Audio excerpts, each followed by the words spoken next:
gis nga kon ñu ngi nii yegg si nañ Njaañ ñu ngi nii di doog a yegg si di teeru mbokki taal bi yëpp rek ñu ànd ak ñun ci liggéey bi macha allah gis ngeen ko yegg si nañ Njaañ oto yaa ngi ne gaare mbokki taal bi yaa ngi wàcc incha allah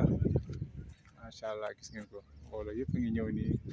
fas yéene àndandoo siyaar bu tedd bii ñuy def fii ci Njaañ maanaam siyaare kilifa fi nekk yëpp chérif fi nekk ak njabootu borom Tuubaa gi yëpp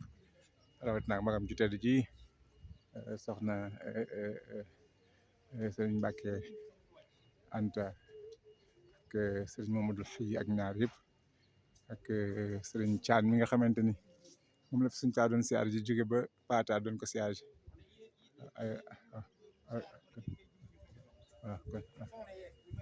waaw bu defee bu ñëwee rek ba installé ba noppi rek nañ def mboolem wàccaay si jëm rek dem ci mboolem bërëb yi rek siyaare lépp rek incha allah docteur ko mbokk taal ànd ko ñëpp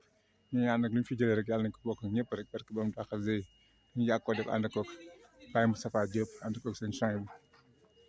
ànd ko kilifa yëpp rek barke ba mu daal ñu sant ñëpp gërëm ñëpp wax wa asalaamaaleykum wa rahmatulahi taala barakaatu jërë ngeen jëf